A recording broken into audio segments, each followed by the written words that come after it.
If you're an author or plan to be one, get excited because this podcast is for you. Book Marketing Mentors is the only podcast dedicated to helping you successfully market and sell your book. If you're ready for empowering conversations with successful marketing mavens, then grab a coffee or tea and listen in to your host, international best-selling author Susan Friedman. Welcome to Book Marketing Mentors, the weekly podcast where you learn proven strategies, tools, ideas, and tips from the masters. Every week, I introduce you to a marketing master who will share their expertise to help you market and sell more books. Thank you for tuning in to today's show. And before I bring on today's guest, I want to share with you an offer that you may well be interested in, and that is a 125-point checklist to uncover profitable income streams from your book. I know that many of you are looking to make money with your book. Here are some ideas that you may not have thought about. If you would like a copy of this, then email me at susan@bookmarketingmentors.com. There's also a link below in the show notes. So make sure that you grab your copy and also subscribe to this podcast because you don't want to miss an episode of our great experts who share their wisdom with you. Now, let's get on with the show. Today, my special guest is Kelly Falardeau. At age 2, Kelly was horrifically burnt in an accident. Since that day, she's resisted being the ugly Scarface girl and defined for herself what beauty really means in a time of unprecedented social pressure. She found a way to go from a near-death experience to success, from the ugly Scarface girl to one of the top 10 most powerful influential speakers. She's a 4-time international best-selling author, multiple TEDx speaker, recipient of the Queen Elizabeth II Diamond Jubilee Medal, and a YWCA Woman of Distinction. She's traveled to Africa to help burn survivors recover from their tragic injuries, and her life story, Still Beautiful, launched on national TV and has impacted over 10 million people. Through her speaking, writing, coaching, and online programs, she helps people love their imperfections, write and publish their book, as well as becoming a best-selling author.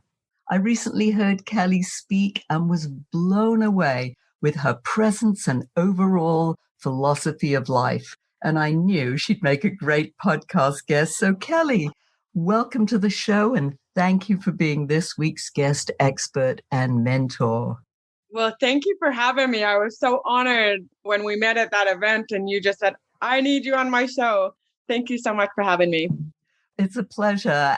There's so many different paths that we can go down, Kelly. You're such a multi-talented woman.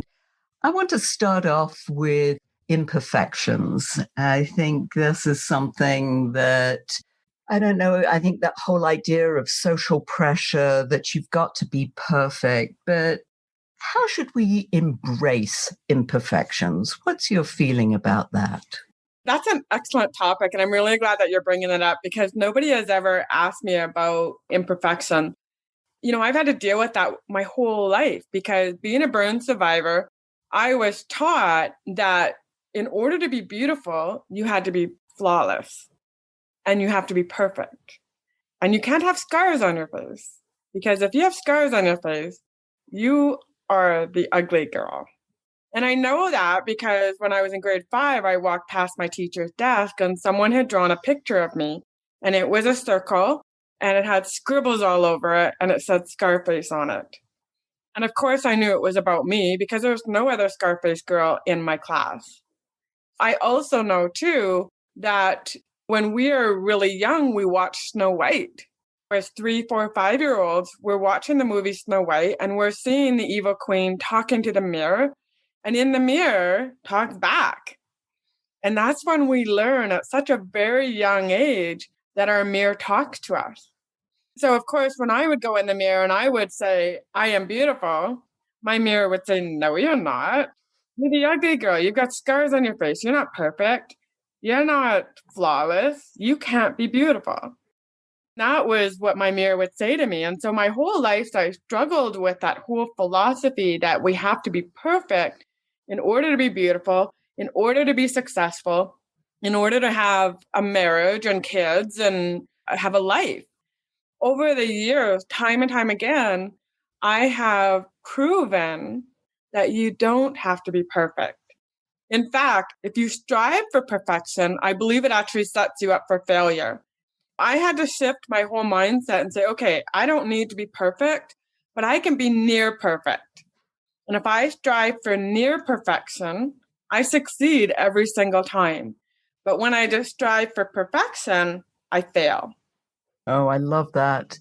And the whole idea of looking in the mirror and having that inner voice talk to you and say, no, you're really not beautiful, but you're beautiful from the inside out. I always remember my daughter saying that and talking about the inner beauty rather than the external beauty. And I think you're saying that in the same way, that embrace who you are, and you're beautiful in your own right. I'm sure your mother loved you despite all of the imperfections, so to speak. What if, your burns are how we should look? Who says that shouldn't be the norm? But any event, let's talk about that whole idea of the mindset and that inner voice and the effect that has. And especially, I know that you work so much with authors and speakers.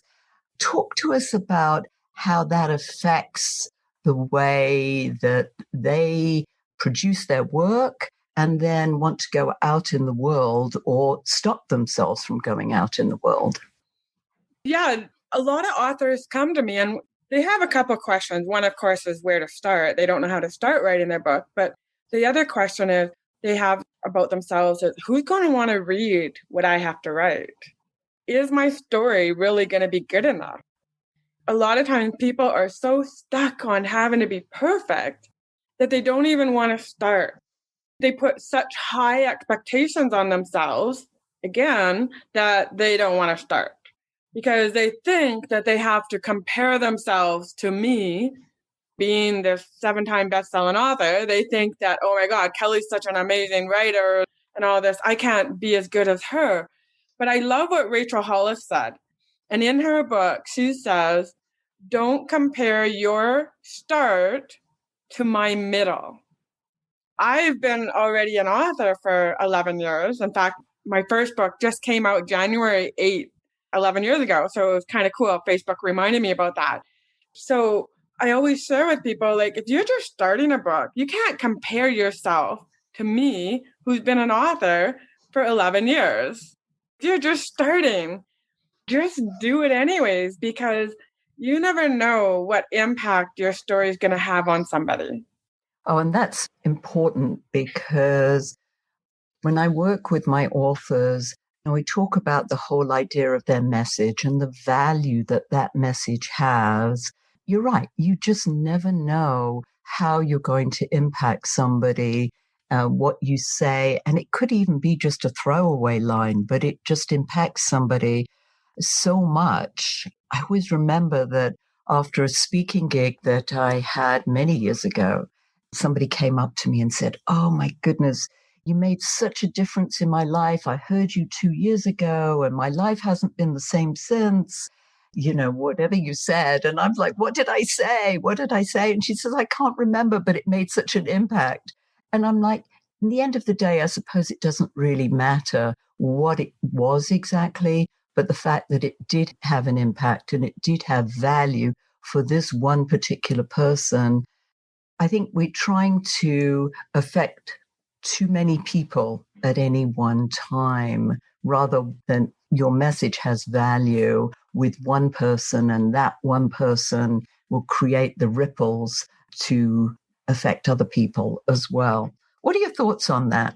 I love what you're talking about, and it reminds me of Christmas Day. So on Christmas Day, I got notified by my local television station because they had interviewed me last February for an event that we had done. I had spoken at a school with another burn survivor friend of mine, and they named him and I two of the most inspirational people of Alberta of 2020. I watched the interview that they played on TV, and it was a 2-minute clip. And I was like, oh my God, that's so cool.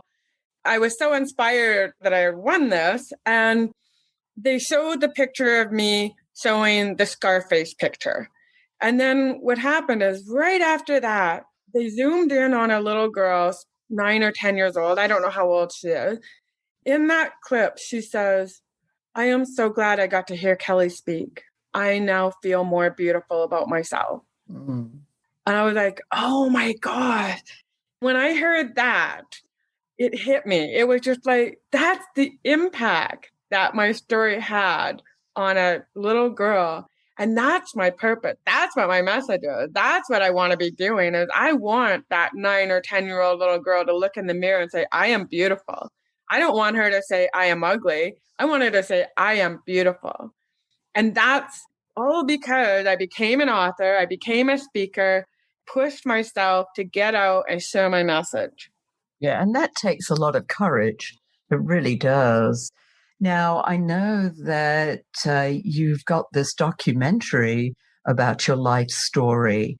Talk to us about how that happened, because I know that so many authors are like, oh, my book should be a screenplay or a documentary.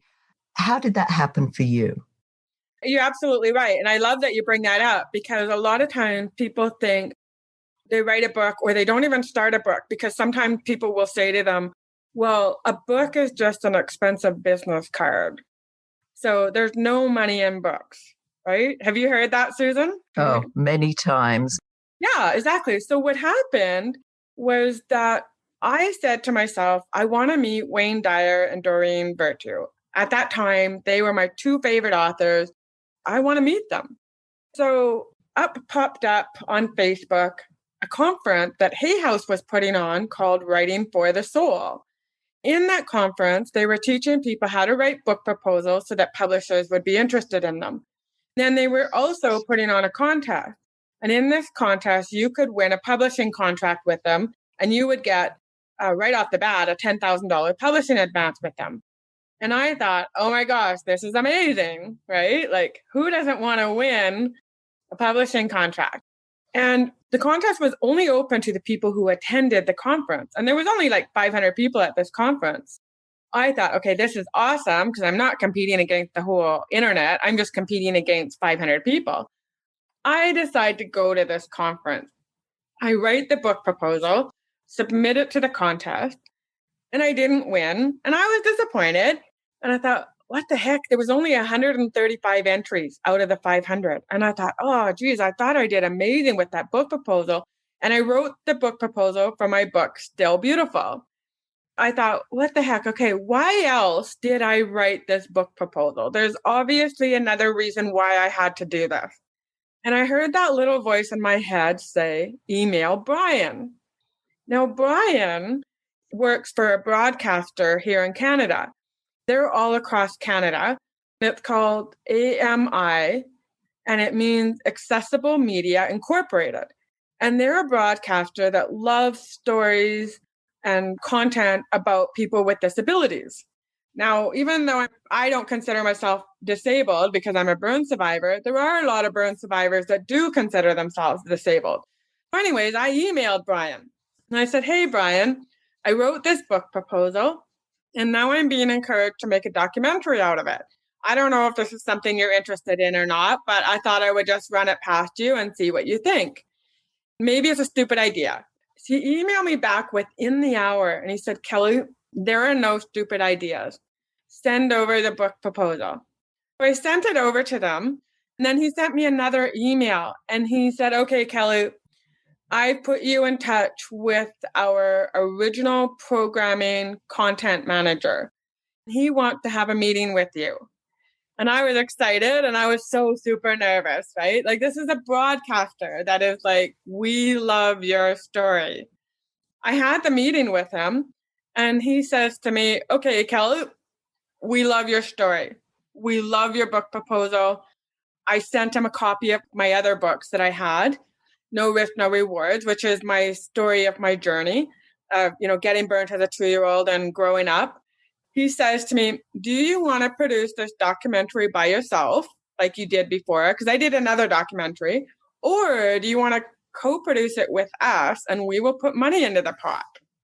I, of course, wanted the money, right? Like I want to work with someone that's got money to put into the pot because I knew I was going to need at least $100,000 to do this documentary. Because another producer, that's what they had told me. Anyways, to make a long story short, they put money in the pot. They hired a production company that they wanted to work with. Then they started writing my documentary. They bought the rights to the Still Beautiful book, and they also bought the right to my No Risk, No Rewards book. Then the documentary was produced. It took about 2 years from concept to being on TV. Yeah, and so we've got this documentary. We've got a 48-minute version. We've got a 73-minute version. And then we also have Christian versions of both of those. That's an amazing story. Now, if we boil that down, Kelly, what might be the steps that our authors might take who think that they have a story that deserves being a documentary? The first thing is to write a book proposal. What a broadcaster is looking for, they're looking for a compelling story. Sure. I mean, it's all about their audience. So when you're writing it, you can't just say, I have this amazing story. I think it should be on TV. They hear thousands of proposals like that. What you have to do is you have to turn it around and say, this story would be a great fit for your audience because, and then whatever that may be. Now, the reason my story was a great fit for them is because here I am, I'm a burn survivor who got burnt, who had to struggle through school and hospitals and surgeries, and then became a best-selling author and speaker, inspiring teenagers around the world. They wanted that story because they knew that that story would inspire their audience, who is primarily disabled, to have a great life. That was the angle that I went at. Too many people just say, I have a great story. It needs to be a movie. People even say that to me, where they say, look, I have a great story and I should write a book about it. Okay, well, what makes you think you have a great story? There's tons of great stories out there. But what is it that the audience is going to get out of your story? That is more important than your great story. I fully agree with that. And that whole idea of your message, your value that we were talking about earlier. What came out for me while you were telling the story was that you absolutely need to know and understand the audience, that if you're going to go to a producer of a certain program, that you know who their audience is and what they're looking for, rather than just to pitch for the sake of pitching your story. Would you agree? No, absolutely. And that's the whole thing, is that you're not going to go and pitch a children's book or a children's documentary to a broadcaster that is all about sports, right? It doesn't make any sense. They're going to say, no, we're not even interested. But because that broadcaster was specifically interested in stories about disabled people, I was an excellent fit. So it was like a no-brainer for them. And what they loved about it was that they got to create the documentary to be what their audience would want to see. Here's the other cool thing about this particular broadcaster.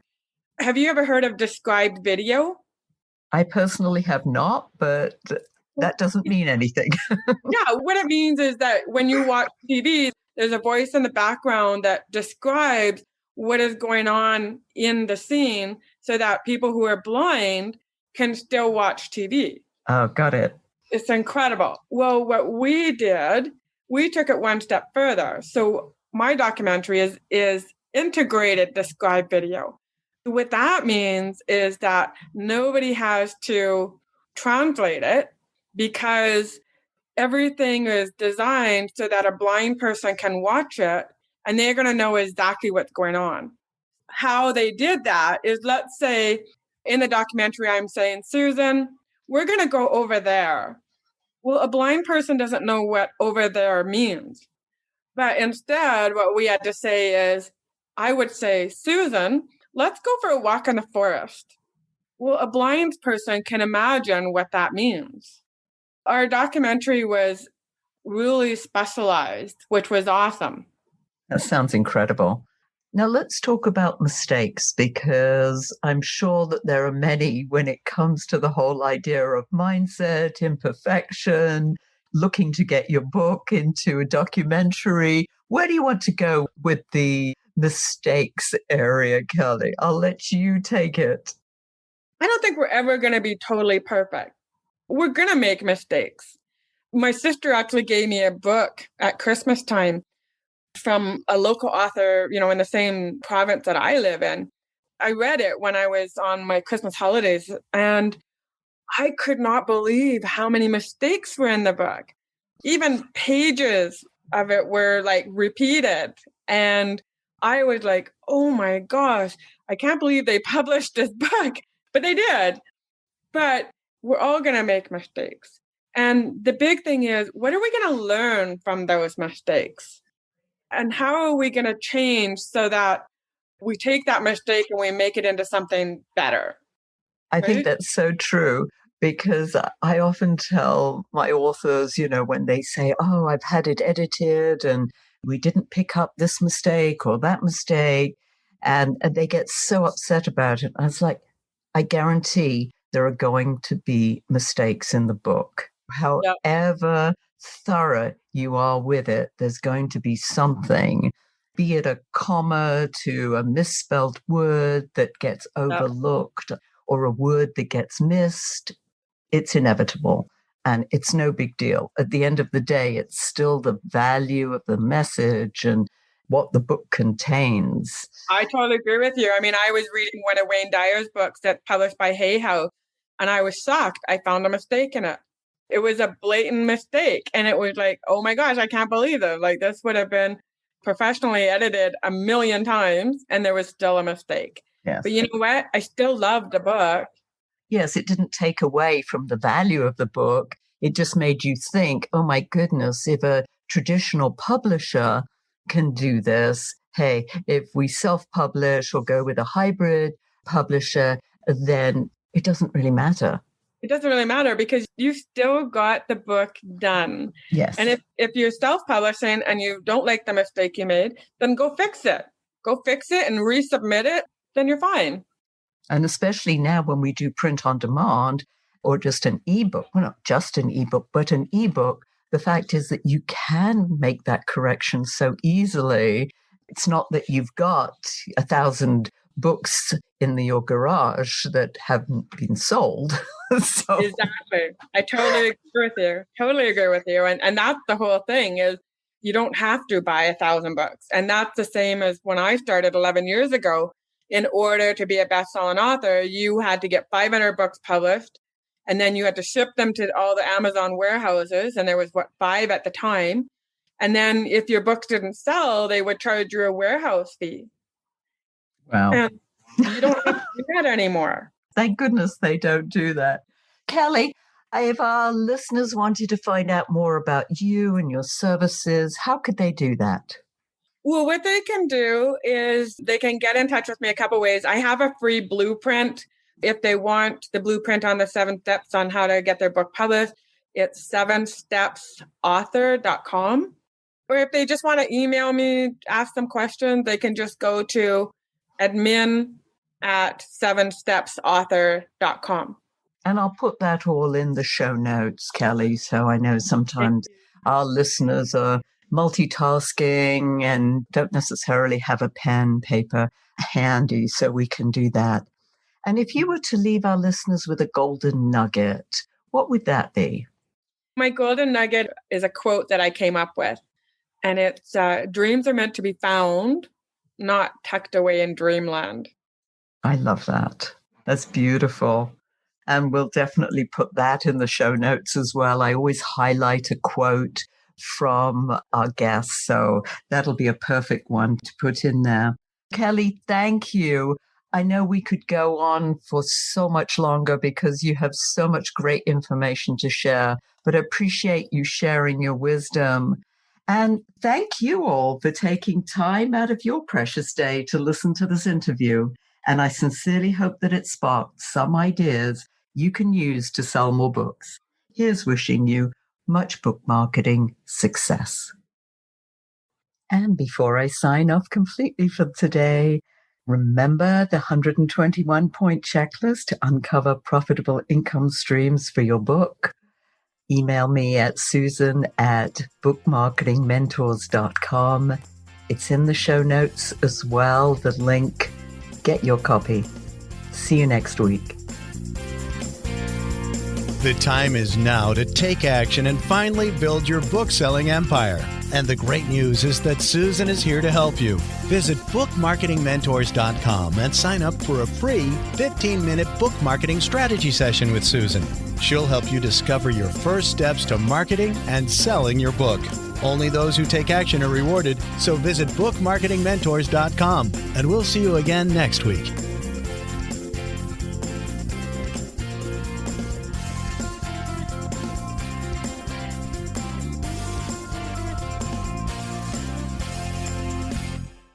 This podcast is a part of the C-Suite Radio Network. For more top business podcasts, visit c-suiteradio.com.